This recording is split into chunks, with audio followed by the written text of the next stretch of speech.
So third white colour food ఏదైతే మనం avoid చేయాలనుకుంటున్నామో salt అనేది బాడీకి 4 to 5 grams పర్ డే మనకి రిక్వైర్మెంట్ ఉంది. సో కానీ మన బాడీలో సాల్ట్ బ్యాలెన్సింగ్ గా తీసుకోవడం వల్ల మన బాడీలో బ్లడ్ ప్రెషర్ చక్కగా మెయింటైన్ అవుతూ ఉంటుంది, ఫ్లూయిడ్ బ్యాలెన్స్ మెయింటైన్ అవుతూ ఉంటుంది, బాడీలో ఎటువంటి విధంగా వేస్ట్ వాటర్ ఫామ్ అవ్వకుండా హెల్ప్ఫుల్ అవుతుంది. అండ్ అదే విధంగా మజిల్ చక్కగా ఫామ్ అవడానికి బాగా సపోర్ట్ అవుతుంది. అండ్ బాడీలో చక్కగా మన బాడీకి సిగ్నల్స్ అంటే మన బ్రెయిన్కి సిగ్నల్స్ ఇవ్వడానికి కూడా చక్కగా ఈ ఒక సాల్ట్ బ్యాలెన్సింగ్గా తీసుకోవటం వల్ల యూజ్ అవుతుంది. అదేవిధంగా బాడీలో సాల్ట్ కంటెంట్ ఎక్కువ అవటం వల్ల మన బాడీ ఏమవుతుందంటే హై బ్లడ్ ప్రెషర్కి గురవుతుంది.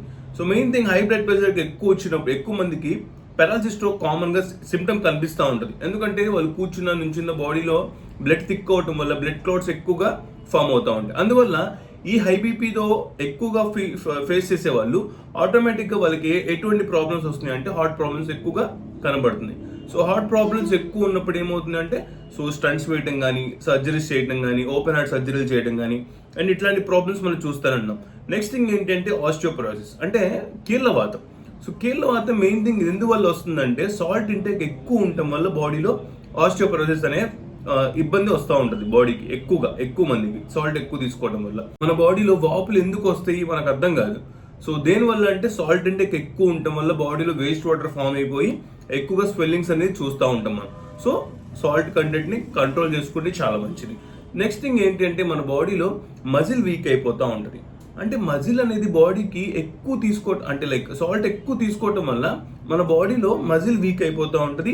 బాడీలో దాంతోపాటు వేస్ట్ వాటర్ ఫామ్ అయిపోయి ఫ్యాట్ సబ్స్టెన్స్ ఎక్కువ పెరిగిపోతూ ఉంటాయి. సో చాలా జాగ్రత్తగా ఉండాలి. దాంతోపాటు కిడ్నీ ఫిల్టర్ చేసుకోవడం కష్టం. సో సాల్ట్ కంటెంట్ బాడీకి ఎక్కువ ఇవ్వటం వల్ల ఏమవుతుందంటే కిడ్నీ ఫంక్షనింగ్ చేసుకోవడం కష్టం అండ్ అదే విధంగా మనకి కిడ్నీ ప్రాబ్లమ్స్ వచ్చే ఛాన్సెస్ ఉంటాయి. సో సాల్ట్ ఇంటేక్ ఎక్కువ తీసుకోవటం వల్ల ఇంకొకటి ఏంటంటే దాహం వేస్తూ ఉంటుంది, అంటే థర్స్ట్. బాడీ ఏమవుతుంది అంటే డీహైడ్రేట్ అయిపోతూ ఉంటుంది. సో ఎక్కువగా దాహం వేస్తానికి ఎక్కువగా రీజన్ దేనివల్ల అంటే సోడియం కంటెంట్ ఎక్కువ ఉన్నట్టు లెక్క. సో చాలా జాగ్రత్తగా గమనించి ఇలాంటి సిమ్టమ్స్ కనుక మీ బాడీలో ఉంటే కనుక మీరు ఫేస్ చేస్తే కనుక సో సాల్ట్ ఇంటేక్ డైలీ ఎంత తీసుకుంటున్నారో ఒకసారి చాలా జాగ్రత్తగా ఆలోచించండి. అదేవిధంగా సాల్ట్ కంటెంట్ బాడీకి తక్కువ అవుతుందా, so low BP. So high BP కన్నా లో బీపీ చాలా danger. So low BP face చేస్తూ ఉంటారు అండ్ అదేవిధంగా మజిల్ చాలా అంటే చాలా వీక్ అయిపోతూ ఉంటుంది, బాడీ ఎక్కువగా పని చేసుకోలేదు అండ్ అదేవిధంగా బాడీలో ఫ్లూయిడ్స్ తక్కువైపోయి ఎక్కువ డీహైడ్రేట్ ఎక్కువైపోయి ఏమవుతుందంటే బాడీ ఈజీగా కళ్ళు తిరిగిపోవటం, సో ఎక్కువ మంది కింద పడిపోవటం ఇలాంటి చూస్తాం. సో బాడీకి ఖచ్చితంగా సాల్ట్ అనేది ఏ రకమైన ఇబ్బందులు వస్తుంది అండ్ ఎలా మన బాడీకి సాల్ట్ కంటెంట్ కరెక్ట్గా యూజ్ చేయడం వల్ల ఏ రకంగా హెల్ప్ఫుల్ అవుతుంది మీరు అందరూ తెలుసుకున్నారు కదా. అండ్ ఇలాంటి మోర్ ఇన్ఫర్మేషన్ కోసం అండ్ ఇలాంటి మోర్ టిప్స్ కోసం do follow me. Thank you so much.